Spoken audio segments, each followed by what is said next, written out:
keeping it a lot flatter now.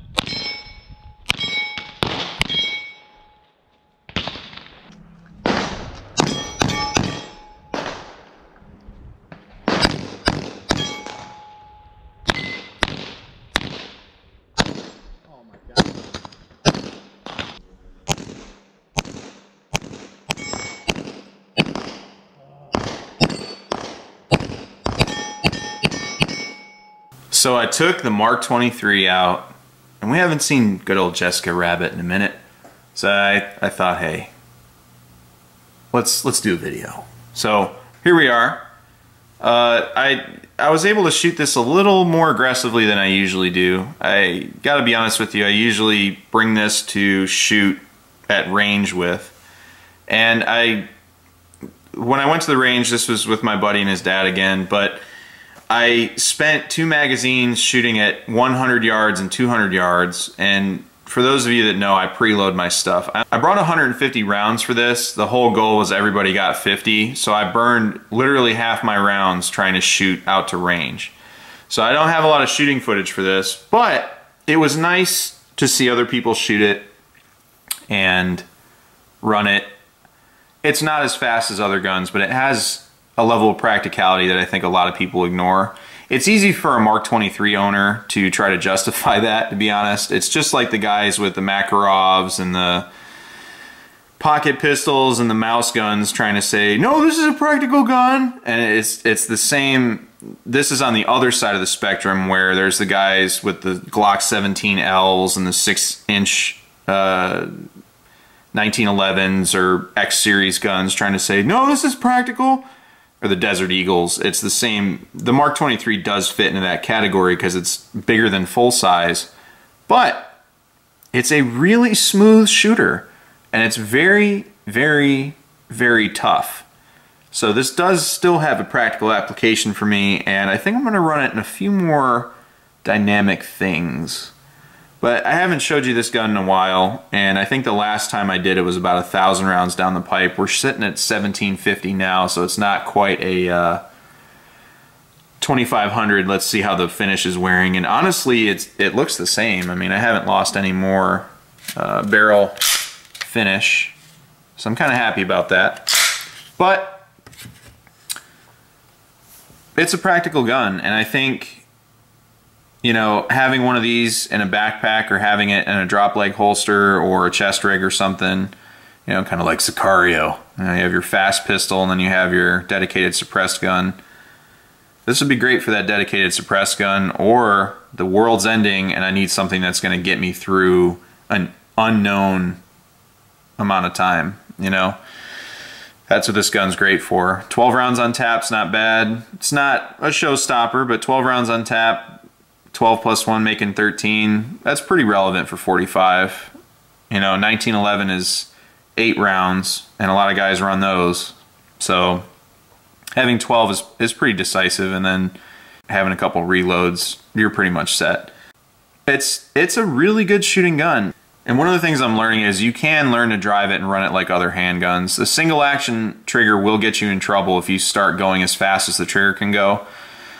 Which is frustrating because unless you're the Mountain from Game of Thrones or some guy of that stature, you're not, and they could probably run this gun just like somebody runs a Glock 17 or a P30L or a VP9 or something like that, or a 226.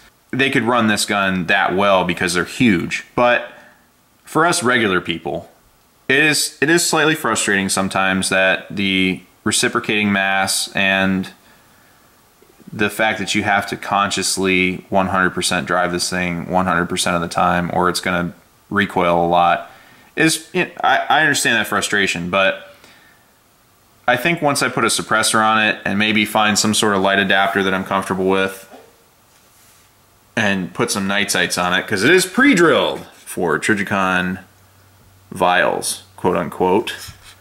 I think I'm going to buy some of these stock sights and send them off instead of sending my gun off. But once I get some night sights, a light, and a suppressor on there, I bet you this thing stays flat. HK Parts does make that compensator. I would buy it if it wasn't $350. That's ridiculous. That's a lot of ammo. But if I can find one of those compensators used from somebody on the HK Pro that just got sick of having it, I might pick it up. But I think once I put a suppressor on it, a light, and some night sights, it's going to be a really solid shooter. You know, a lot flatter, and that awesome trigger will produce some good results. But then you'll be choking on gas from that suppressor. So catch-22. But what I will say is, standard pressure 230 grain is a blast to shoot through this. Plus P185 is a blast to shoot through this. And the gun can take it. This is the most abused pistol in history. When they tested it, it's the most tested and the most abused. Is it worth the price of between $1,600 and $1,800? I don't know, that's up to you.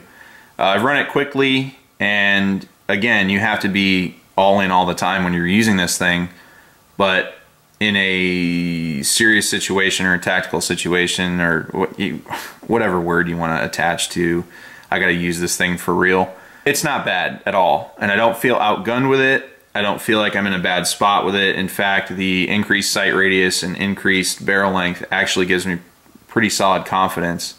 I don't really understand my holds yet, but I've hit multiple times at 100 yards and 200 yards with it. And I think once I figure that out, I'll be okay. I also think that it's a practical weapon, and I know I'm kind of fighting to change people's minds about that. You know, you can obviously do similar work with a USP-45 tactical and feel a lot more confident because you have a lot more control over that platform, and I understand that completely.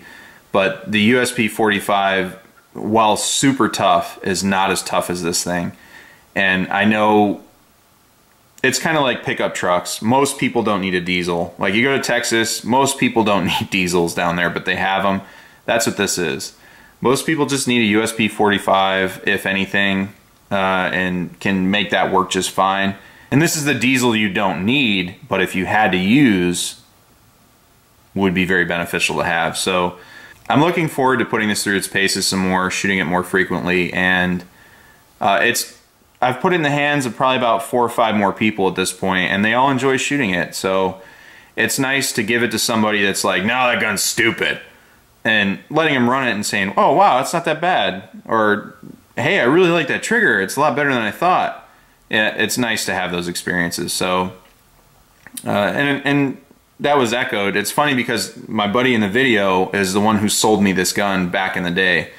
When you saw my first video shooting this, it was with him, and it was his gun at that point, and I was pretty much shooting it to see if I wanted to buy it, and I did. So I've got like 3 of his used guns at this point, but he takes care of them just like I do, so it's really easy. Overall, this still has a place in my inventory. I'm still shooting it. It's not a novelty gun to me, and I really think that given some more time, I can really test it out. I might take it to a class, but I don't know. There's other guns that I'm setting up for that. This is more of a special application pistol for me, and by that I mean it's going to get used for a purpose versus an all-purpose handgun. So I wouldn't use it for home defense. It's fun on the range, and if I was using it in a serious capacity, I hate to use a movie for a reference, which I do frequently, but it'd be kind of like that Sicario setup where you have, you know, your quick drop leg pistol that's probably a 9mm or whatever with a lot of rounds on tap, and then you have your special purpose pistol, which is suppressed and, you know, dedicated for one thing. And the longer barrel, the awesome trigger, long sight radius, that all speaks to being able to run it suppressed, keep it flat, and keep it quiet. So I'm looking forward to suppressing this. I'm ordering a AAC 45M for it soon, and that's what it's going to be running. So I can run it in a shorter configuration or a longer configuration and go from there. So, or a dead air. I don't know. I've been looking at that dead air one a lot more, but I think the AAC is quieter. I don't know. We'll see. We'll see. Plus AAC's got a really good reputation, so we'll see. Please help me decide in the comments. Thanks for watching. Take care. Take care of each other. Stay safe, and support and defend the Constitution of the United States of America.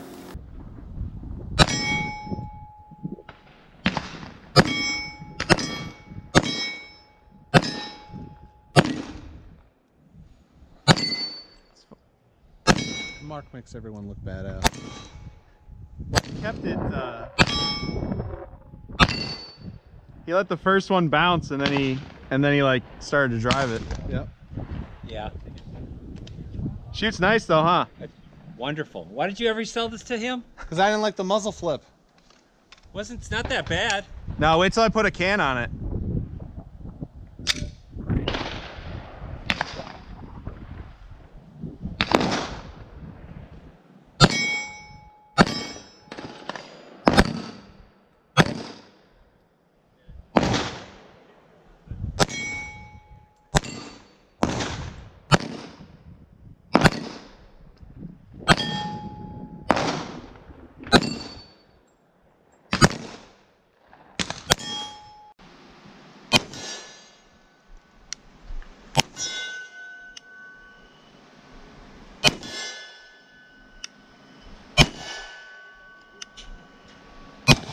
Ah.